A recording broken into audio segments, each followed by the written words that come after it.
It's late. Time for your story, I think. My name is Christopher Lee, and these are Edgar Allan Poe's Gothic Tales.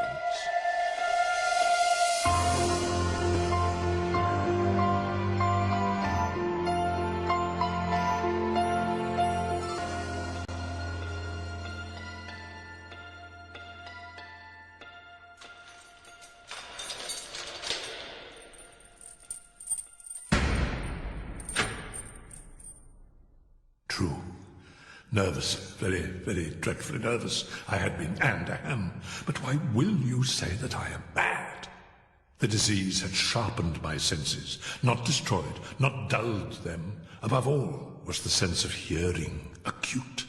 I heard all things in the heaven and in the earth. I heard many things in hell. How then am I mad? Hearken, and observe how healthily, how calmly I can tell you the whole story. It is impossible to say how first the idea entered my brain, but once conceived, it haunted me day and night. Object, there was none. Passion, there was none. I loved the old man.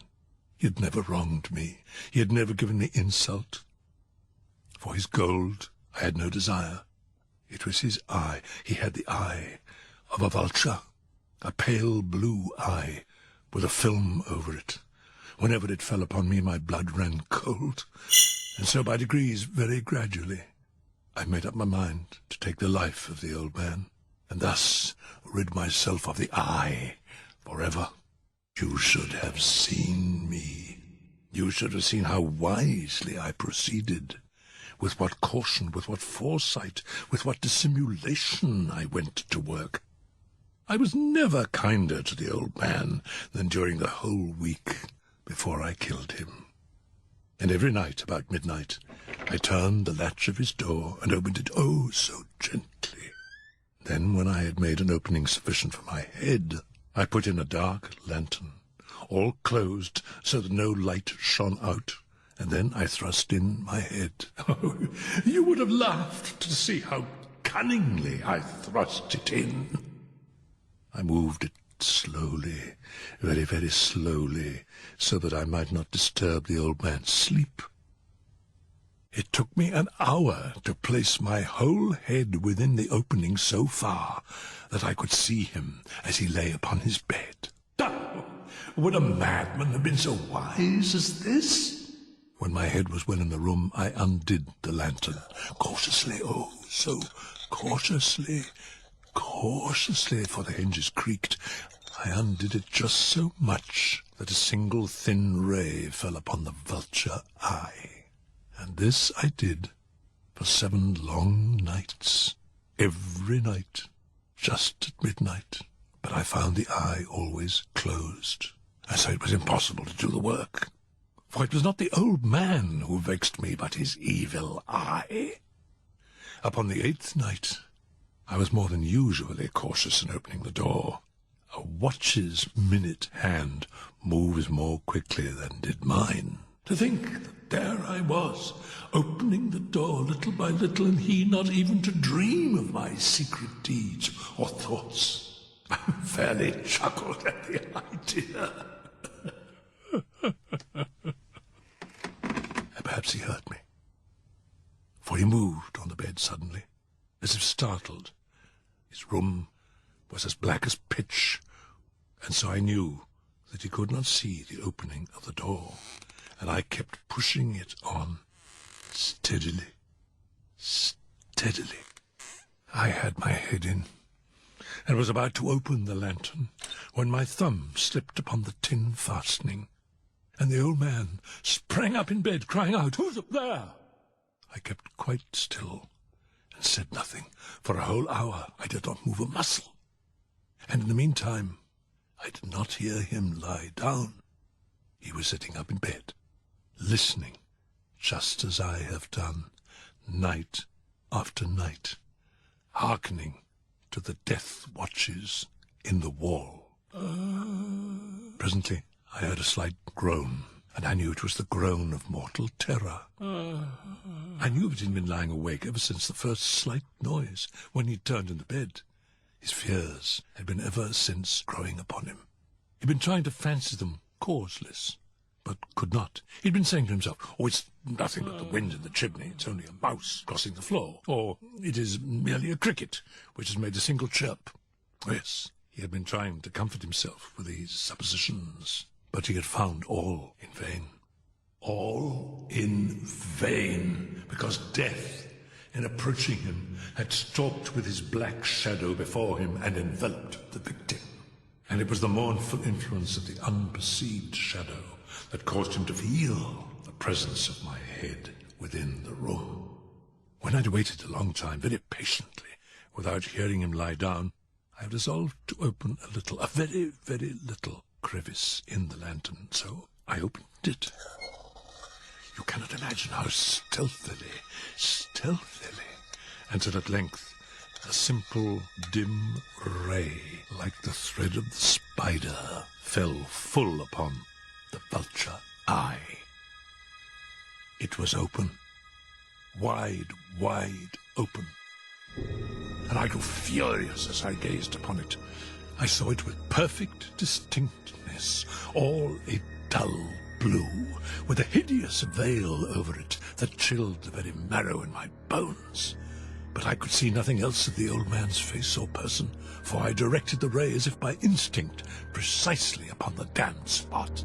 Had I not told you that what you mistake for madness is but over-acuteness of the senses? Now, I say, there came to my ears a low, dull, quick sound, such as a watch makes when enveloped in cotton. I knew that sound well, too. It was the beating of the old man's heart. It increased my fury, as the beating of a drum stimulates the soldier into courage. But even yet I refrained, and kept still. I scarcely breathed. I held the lantern motionless. I tried how steadily I could maintain the ray upon the eye. Meantime, the hellish tattoo of the heart increased. It grew quicker and quicker and louder every instant. The old man's terror must have been extreme. It grew louder, I say. Louder every moment. Do you mark me well? I've told you that I am nervous. And now, at the dead hour of the night, amid the dreadful silence of that old house, so strange a noise as this excited me to uncontrollable terror. Yet for some minutes longer I refrained and stood still. But the beating grew louder. I thought the heart must burst. New anxiety seized me. The sounds would be heard by a neighbor. The old man's hour had come. With a loud yell, I threw open the lantern and leaped into the room. He shrieked once only. In an instant, I dragged him to the floor and pulled the heavy bed over him. I then smiled gaily to find the deed so far done. But for many minutes the heart beat on with a muffled sound. This, however, did not vex me. It would not be heard through the wall. At length it ceased. The old man was dead. I removed the bed and examined the corpse. Yes, he was stone dead. His eye would trouble me no more. If you still think me mad, you will think so no longer when I describe to you the wise precautions I took for the concealment of the body. The night waned, and I worked hastily, but in silence. First of all, I dismembered the corpse. I cut off the head and the arms and the legs. I then took up 3 planks from the flooring of the chamber and deposited all between the scantlings. I then replaced the board so cleverly, so cunningly, that no human eye, not even his, could have detected anything wrong. There was nothing to wash out, no stain of any kind, no blood spot whatever. I'd been too wary for that. When I had made an end of these labours, it was 4 o'clock, still dark as midnight.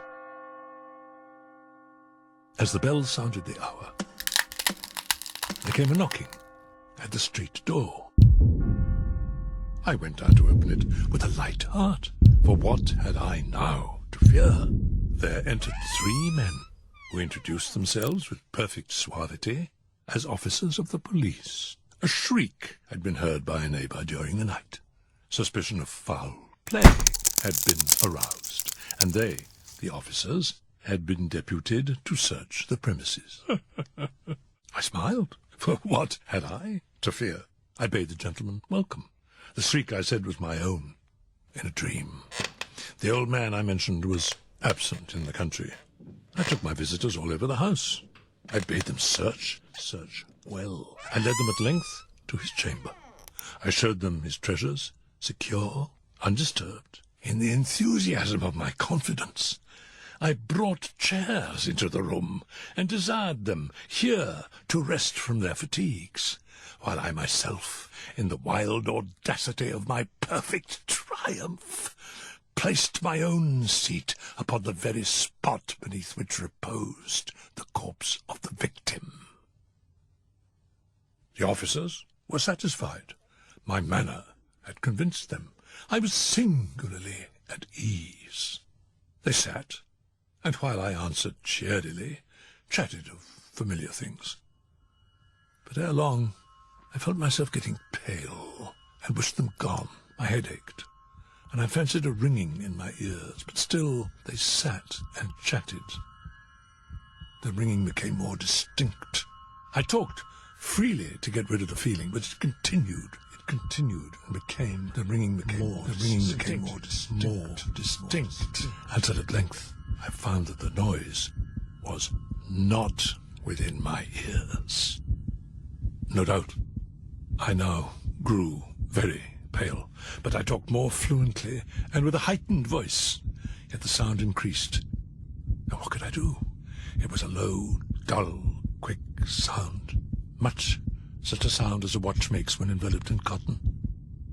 I gasped for breath, and yet the officers heard it not. I talked more quickly, more vehemently, but the noise steadily increased. I arose and argued about trifles in a high key and with violent gesticulations, but the noise steadily increased. Why would they not be gone?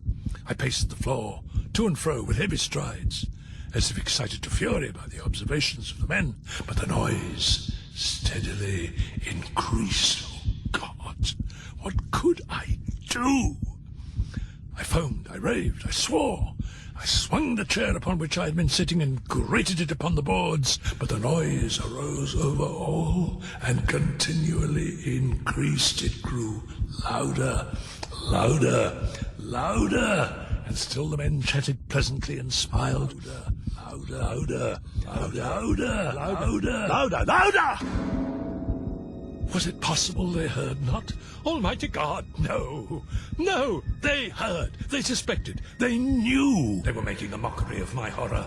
This I thought, and this I think. But anything was better than this agony.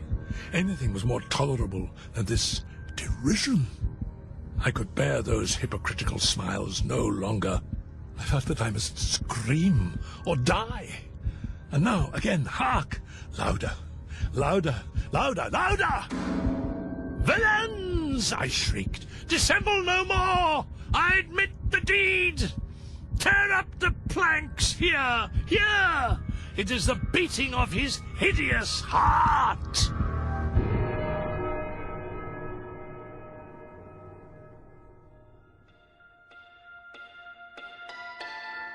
This is Christopher Lee, wishing you a very good night. Edgar Allan Poe's Gothic Tales are a unique production for BBC Radio 2.